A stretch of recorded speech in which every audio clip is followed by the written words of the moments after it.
What's up, guys? Today we're going over the new rocket sidearm, the Aberrant action, and this scene is an absolute monster and is a must get. In this video we're going to be going over how to get this weapon, going over the role you want and why it's so good, and generally just talking about this weapon. So starting off, how do you get this weapon? Well, in Act 2, this weapon is now available, and as you do the quest line for this week, you will first get a guaranteed drop of the weapon, then eventually be able to see it in the weapon focusing, but we don't have Act 2 focusing unlocked yet. That is time gated to a future week, hopefully just next week, I'm not sure. So if you wanted to craft the scene on week 1, you just have to simply get lucky or get up to 5 drops and use harmonizers to get the 5 red borders to craft it. So in my opinion, it just depends on if you want to spend harmonizers or not, if you should even try to craft the scene this week or just wait until you can focus it. Because right now, the only way to get this weapon is just from random drops playing the events or just doing the general weapon focusing, which costs 2 engrams, and there's going to be 8 weapons in that pool. So getting red borders from that of this sidearm is going to be incredibly rare. You can make it work if you're willing to use harmonizers. So for example, for me, just playing the quest lines this week, I ended up getting 2 red borders for the sidearm, and I just had to fish for 3 more of the drops to then harmonize them. So for me, it was kind of worth it. But if you have like 0.5 and you're just purely trying to get red borders and not use harmonizers, I would just wait until you can focus the sidearm itself. You're going to obviously get way more drops of the sidearm and a way higher chance to get red borders from those drops while doing that, compared to just doing the general weapon focusing. But I have mine crafted and I got a few roles along the way for testing. So what role do you want? Well, it's very simple. I think everyone knows what role you want on the scene and what role everyone's gonna craft. That's gonna be Hill Clip, Incandescent. So first, talking about why that role in this sidearm is just so good. As we all know, these sidearms are just the most used weapons in Destiny 2 and PvE currently. They are great for dealing damage to majors, they're great for Actor, their ammo economy makes it so you can kind of use it like a primary even though it's a special weapon. In a way, they're just primaries that just simply hit harder. And this thing comes with the god roll of Hill Clip and Incandescent, which is just one of the most perfect rolls on any solar weapon in the game. Incandescent and lower tier content will just generally be a Firefly. Getting a kill will then kill everyone nearby.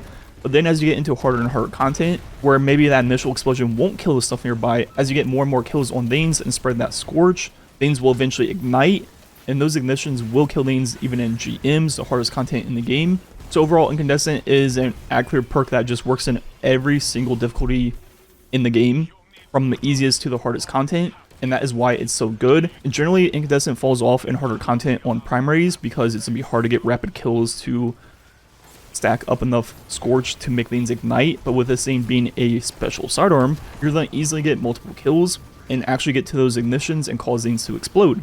And pairing that with Hill Clip in the left, every single time you reload after a kill, getting Cure ×2 to yourself and Cure ×1 to allies is just absolutely insane for a perk, and make the scene even better in harder content. And even in easier content, you know, you can't go wrong with healing here and there. So the role you're definitely going to craft is Hill Clip Incandescent, but is there any other perks or roles worth even mentioning in this video? Well, if we look at the left column perks, you could just go for a field prep just for more ammo. I don't think that's a terrible idea. Or if you're using this scene in a build, for example on Titan, you could use Pugilist to help get your melee back. Then on Warlock or Titan, there's a few builds that you kind of want to use your class ability, so Strategist will come in handy there. Then in the right, the new perk this season, which I wasn't a huge fan of on the GL, is going to be Reverberations, and I tried it out on this weapon. Visually, it's very hard to tell if there's any difference at all, but when you're using it, you can kind of feel that the initial explosion is a little bit bigger, but I just don't see myself ever using that over Incandescent. Incandescent will just like do the same thing, plus more damage, plus the ability to ignite. So yeah, I just don't really see a use case for that perk. But you could use Demo for, once again, for ability builds. You could run Pugilist Demo or Strategist Demo and just have like a great utility weapon. If you wanted a damage perk, Golden Tricorn could work with the right combination of the build. If you just wanted like a generic weapon perk, you could try out Harmony or Swashbuckler. And the thing about these Vex weapons is their origin trait is Rapid Final Blows cause targets to explode in a pool of Radiolarian fluid. This perk is pretty good on these Vex weapons, but the way these pools work is whatever dies from the pool counts as a weapon final blow with this weapon. So when using incandescent, whatever dies from the pool of fluid will also then explode and cause the incandescent explosion and spread scorch and potentially make things ignite. So when you use this weapon, you have the initial explosion of incandescent on every final blow. You'll create pools, which can then create even more explosions of incandescent. So in a way, you just have like triple Firefly on this weapon, which is honestly pretty nice. And overall, this weapon is just so good for really any character, any build. It's one of those weapons that is just so good by itself. It's its own build where you can really just fit it in with anything. Honestly, I really like it on Warlock with Solar. Will enhance Hill Clip by proccing Benevolence constantly. Then you have Ashes to increase the Scorch stacks from Incandescent, causing more ignitions. So obviously it works really well there. Pairing it with the Speaker Sight, you have a really great all-around build. Then on Hunter, I like it a lot for just the 1-2 punch combination blow combo.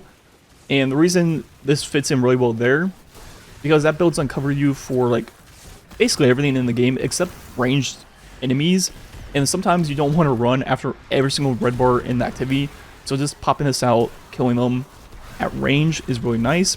And with Incandescent, applying Scorch. Scorch does count for Stylish Executioner.